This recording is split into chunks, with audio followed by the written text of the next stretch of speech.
Last video में हमने Venn diagram को पढ़ लिया था। वेन डायग्राम क्या होता है कि रिलेशनशिप शो करता है बिटवीन सेट्स, कि Venn diagram are use to show relationship between sets. अब उसके बाद है ऑपरेशन ऑन सेट्स। अब हमने पढ़ने हैं ऑपरेशन। ऑपरेशन होते हैं यूनियन है एक, दूसरा है इंटरसेक्शन और तीसरा है डिफरेंस। ये आपके ऑपरेशन ऑन सेट। तो हम पहला जो पढ़ेंगे वो है यूनियन ऑफ सेट, कि दो सेट का यूनियन। दो सेट का यूनियन क्या होता है, इसके डेफिनेशन देखो। Let A and B be two given set. The union of A and B is the set of all those elements which belong to either A or B or both। कह रहा है कि आपको A और B आपके पास दो set हैं।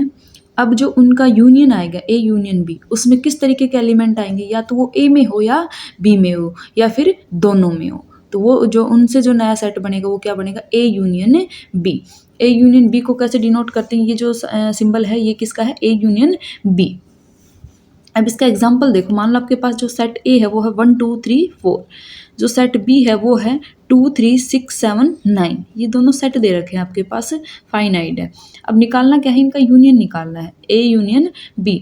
अब आपने यूनियन में के लिए क्या पढ़ा कि बाई आइदर ए और बी और बोथ, या तो ए में हो या बी में या फिर दोनों में हो। ऐसे एलिमेंट किस में आएंगे, ए यूनियन बी में। अब देखो 1 2 3 4, 1 2 3 4, इसमें क्या है 2 3 6 7 9। तो इन सब को जो मिला के बनेगा वो किस में आएगा, ए यूनियन बी में। मतलब ए के सारे एलिमेंट और बी के सारे एलिमेंट किस में आएंगे, ए यूनियन बी में, क्योंकि कह रहा है आइदर ए और बी और बोथ। लेकिन देखो हमने एक चीज़ पढ़ी कि सेट में हम एलिमेंट को रिपीट नहीं करते हैं। तो इसमें जो एलिमेंट ए में है वो बी में भी रिपीट हो रहे हैं, तो उनको हम इस सेट में नहीं लिखेंगे, सिर्फ एक बार ही लिखना है। जैसे 2 3 इसमें भी और 2 3 इसमें भी है, तो हम इनको सिर्फ एक बार ही लिखेंगे क्योंकि हम एलिमेंट को रिपीट नहीं करते हैं। तो ए यूनियन बी में क्या है, 1 2 3 4 6 7 9। मतलब जितने एलिमेंट ए में है और जितने बी में है वो किस में आ जाएंगे, ए यूनियन बी में, और रिपीट है उनको हमें एक बार लिखेंगे। ये हो जाएगा आपका ए यूनियन बी। अब इसको अगर वेन डायग्राम से रिप्रेजेंट करें तो भाई आपके पास जो यूनिवर्सल सेट हो गया रेक्टेंगल से। अब दो सेट हैं ए और बी, इनका यूनियन क्या होता है, ए के सारे एलिमेंट और बी के सारे एलिमेंट। वो क्या बनता है, ए यूनियन बी बनता है। तो ए के सारे एलिमेंट और बी के सारे एलिमेंट, जो डार्क रीजन है क्या आ जाएगा, ए यूनियन बी। ऐसे आपको निकालना है यूनियन किन्हीं भी दो सेट का, ए यूनियन बी। ए के सारे एलिमेंट और बी के सारे एलिमेंट मिला के क्या बना देंगे, ए यूनियन बी। नेक्स्ट है आपका इंटरसेक्शन ऑफ सेट्स। यूनियन में तो हम भाई ए के सारे एलिमेंट लेते हैं और बी के सारे एलिमेंट लेते हैं। अब इंटरसेक्शन में क्या होता है, let A and B be two given set. A और बी आपके पास दो सेट दे रखे हैं। Then the intersection of A and B is the set of elements which belong to both A and B, या फिर क्या कहते हैं common members of A and B.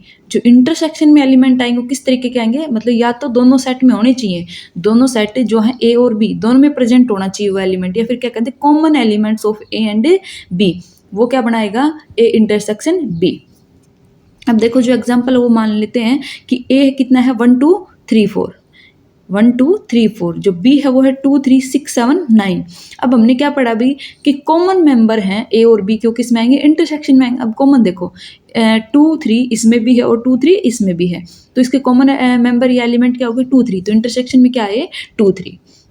Intersection का आपको सिर्फ ध्यान नहीं रखना है कि जो ए में भी हो और बी में भी हो, कॉमन एलिमेंट को हम किस में लिखेंगे, ए इंटरसेक्शन बी में। ऐसे भी अगर इसको वेन डायग्राम से रिप्रेजेंट करें तो यूनिवर्सल सेट और ए और बी दो सेट दे रखे हैं, तो इनका इंटरसेक्शन क्या आएगा, कुछ कॉमन पोर्शन जो इनका थोड़ा बहुत जो कितना भी है वो कॉमन पोर्शन, वो क्या बनेगा, ए इंटरसेक्शन बी। कि ये क्या बन गया, ए इंटरसेक्शन बी। ऐसे आपको यूनियन और इंटरसेक्शन निकालना है। इसके बाद इनकी प्रॉपर्टीज, कुछ properties of union of sets and properties of intersection of sets. जो ये वाली प्रॉपर्टीज हैं ये यूनियन के लिए हैं और ये वाली हैं इंटरसेक्शन के लिए। अब देखो इसमें पहले दे रखी है कि ए यूनियन बी, ए का यूनियन किसके साथ, बी के साथ। किसके इक्वल होगा, बी का यूनियन ए के साथ। भाई सीधी सी बात यह है कि 2 × 4 कर लें, 4 × 2 कर ले, कितना आएगा 80 आएगा। तो ए का यूनियन बी के साथ कर ले, बी का यूनियन ए के साथ कर लें, तो ये दोनों क्या आएंगे, इक्वल आएंगे, और इसको क्या कहते हैं, कोमोटेटिव ला। ऐसे ही ए इंटरसेक्शन बी है, किसके इक्वल आएगा, बी इंटरसेक्शन ए के। तो ये क्या है, कोमोटेटिव फॉर इंटरसेक्शन। जो सेकंड है वो है A union B. A union B, A का यूनियन बी के साथ फिर जो नया सेट बनेगा वो उसका यूनियन किसके साथ, सी के साथ। किसके इक्वल होगा, A union B union C. ये क्या है, एसोसिएटिव। और सेम ऐसे ही किस में है, इंटरसेक्शन में है। थर्ड है आपका ए यूनियन ए। ए का यूनियन किसके साथ, ए के साथ। तो किसके इक्वल आएगा, ए के। और ये है आइडेम्पोटेंट लॉ। सेट का यूनियन खुद सेट के साथ, खुद सेट ही आएगा, ठीक है। ऐसे ही ए का इंटरसेक्शन ए के साथ क्या आएगा, ए ही आएगा। नेक्स्ट है ए यूनियन फाई। ए का यूनियन फाई के साथ क्या आएगा, ए। ये है लॉ ऑफ आइडेंटिटी। ऐसे ही ए इंटरसेक्शन फाई किसके इक्वल आएगा, फाई के इक्वल। इन दोनों में कंफ्यूज मत होना, ये तो यूनियन के लिए है और ये है यूनिवर्सल सेट के लिए। ए यूनियन यूनिवर्सल सेट, ए का यूनियन यूनिवर्सल के साथ क्या आएगा, यूनिवर्सल। ये आएगा law of universal set. A intersection universal set, ये क्या आएगा, ए आएगा। आपको ये प्रॉपर्टीज याद रखनी है। उसके बाद है if A proper subset of B then A union B equal आएगा बी के। If A proper subset of B then A intersection B आएगा ए के इक्वल। आप इसके एग्जांपल लेके प्रूव कर सकते हो, बिल्कुल आसान, इसमें कुछ नहीं है। छोटे छोटे सेट के एग्जांपल लेना, उससे प्रूव करवा के देख लेना, यही चीज़ें आएंगी। जो प्रॉपर्टी है कि वो ए सबसेट होता है ए यूनियन बी का और बी सबसेट होता है ए यूनियन बी का। ऐसे इसमें इंटरसेक्शन में है कि ए इंटरसेक्शन बी सबसेट होता है ए का और ए इंटरसेक्शन बी सबसेट होता है बी का। क्योंकि भाई आपको पता है कि यूनियन में कौन से एलिमेंट आते हैं, ए और बी दोनों के। तो ए भी सबसेट होगा इसका यूनियन का और बी भी सबसेट होगा यूनियन का। ऐसे इंटरसेक्शन में क्या आता है कि कॉमन एलिमेंट आते हैं ए से भी और बी से भी। तो इंटरसेक्शन इसका सबसेट और इंटरसेक्शन इसका सबसेट। अब है कि ए यूनियन बी किसके इक्वल होगा, फाई के इक्वल। ऐसा कब पॉसिबल है कि यूनियन फाई आ जाए, जब ए भी फाई और बी भी फाई हो। यहाँ देखो कि ए का इंटरसेक्शन ए कॉम्प्लीमेंट के साथ कितना आएगा, फाई आएगा। क्योंकि ए और जो ये आपका ए कॉम्प्लीमेंट है दोनों अलग अलग सेट है, तो ये किसके इक्वल आएगा, इनका इंटरसेक्शन कोई भी कॉमन एलिमेंट नहीं आता इनमें, तो किसके इक्वल आएगा, ये फाई के इक्वल आएगा। नेक्स्ट इसमें जो कंबाइंड प्रॉपर्टी है इंटरसेक्शन और यूनियन की, क्या कह रहा है कि A intersection B union C, कि बी यूनियन सी का जो बी यूनियन सी है उसका इंटरसेक्शन किसके साथ है, ए के साथ। किसके इक्वल होगा, ए इंटरसेक्शन बी, ए का इंटरसेक्शन बी के साथ और यूनियन ए इंटरसेक्शन सी के इक्वल। ये प्रॉपर्टी आपकी डिस्ट्रीब्यूटिव। तो यहाँ देखो कि हमें क्या निकालना है, पहले बी यूनियन सी निकालना है। भाई आप इसका बना लेना यूनिवर्सल सेट। अब मान लेते हैं कि ये आपका क्या है, बी है, ये हो गया बी सेट। और इसका क्या निकालना है, यूनियन सी के साथ। तो ये मान लेते हैं आपका, ये हो गया आपका सी। अब इनका यूनियन का आएगा, ये जो कॉमन पार्ट पूरा पोर्शन है क्या आएगा, बी यूनियन सी। अब इसका इंटरसेक्शन किसके साथ है, ए के साथ। मतलब इसमें से ये जो नया सेट बना है ये बन गया पूरा साइडेड रीजन। इसका इंटरसेक्शन किसके साथ, ए के साथ। तो वो क्या बनेगा, ये वाला। मतलब ये जो हिस्सा आया है अलग से, ये वाला, ये क्या आ गया आपका इंटरसेक्शन ए का बी यूनियन सी के साथ। ये था बी, ये था सी, तो इनका यूनियन क्या आएगा, ये पूरा डार्क रीजन। अब इसका इंटरसेक्शन किसके साथ, ए के साथ। तो क्या करेंगे भाई, ये पूरा एक नया सेट बन गया था बी और सी का। इसका इंटरसेक्शन मतलब इसका कॉमन पार्ट किसके साथ, ए के साथ। तो क्या बनता है, ये वाला रीजन बनता है जो अलग से थोड़ा डार्क है। ये क्या बन गया, A intersection B union C. और ये किसके इक्वल होता है, A intersection B union A intersection C. तो हम क्या निकाले, पहले ए इंटरसेक्शन बी निकाल लें। ये आपका ए सेट और ये भाई बी सेट, ये हो गया ए और ये बी। तो इंटरसेक्शन क्या आया, ये वाला क्या आ गया, इंटरसेक्शन। अब क्या कह रहा है, ए का इंटरसेक्शन सी के साथ, ए का इंटरसेक्शन सी के साथ।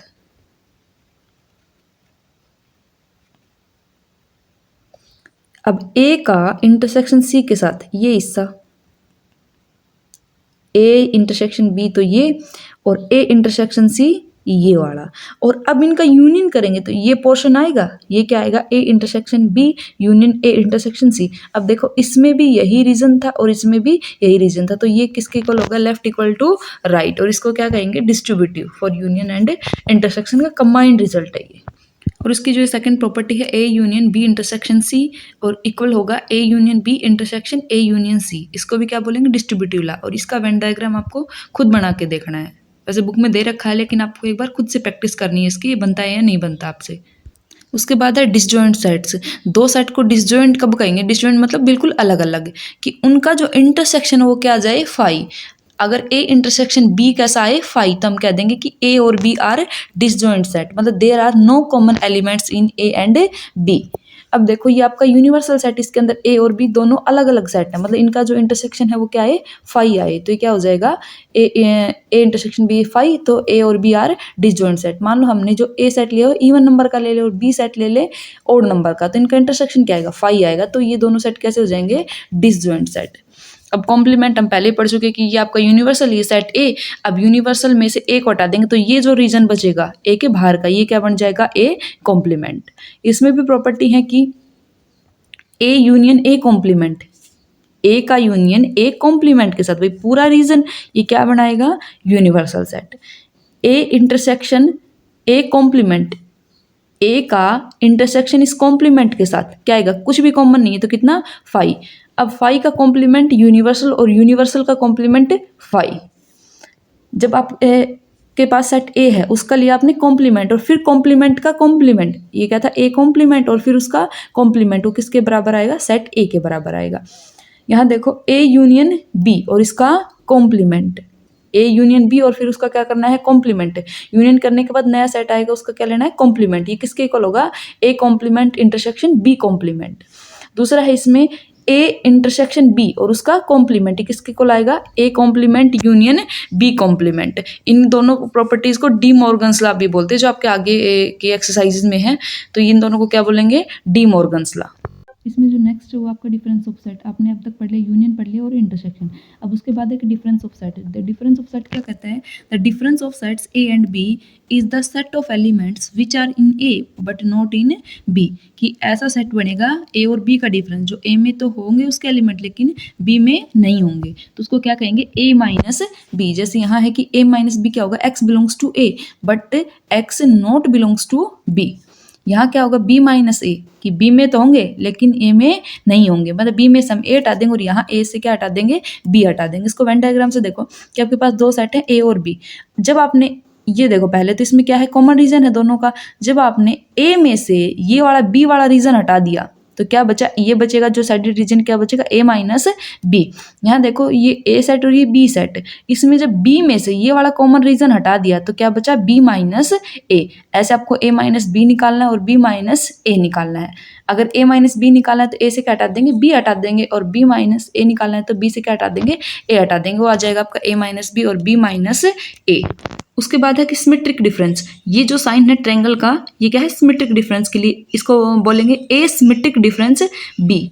ए सिमेट्रिक डिफरेंस बी, ये किसके इक्वल होता है, ए माइनस बी का यूनियन किसके साथ, बी माइनस ए के साथ। जब आपसे कहे कि ए और बी का सिमेट्रिक डिफरेंस निकालो तो आप क्या करेंगे, पहले ए माइनस बी निकालेंगे और बी माइनस ए निकालेंगे, फिर उसका क्या करेंगे, यूनियन। वो क्या आ जाएगा आपका सिमेट्रिक डिफरेंस ए और बी का। ऐसे निकालना आपको, पहले तो क्या निकालना, डिफरेंस निकालना पड़ेगा ए माइनस बी और बी माइनस ए का, फिर उसके बाद है सिमेट्रिक डिफरेंस। उससे नेक्स्ट है फिर आपकी एक्सरसाइज है, उसमें जो फर्स्ट क्वेश्चन है वो है क्वेश्चन नंबर फर्स्ट, इफ ए 1 2 3 4, ए में 4 एलिमेंट है, बी है 3 4 5 3 एलिमेंट के साथ, सी है 4 5 7 8। कह रहा है कि फाइंड ए इंटरसेक्शन बी। भाई आपके पास 3 सेट हैं ए बी और सी, और कह रहा है कि क्या निकाले, ए इंटरसेक्शन बी। अब देखो आपने इंटरसेक्शन पढ़ा तो क्या पढ़ा कि ए और इंटरसेक्शन बी में क्या आएंगे, कॉमन एलिमेंट आएंगे जो ए में भी हो और बी में भी हो।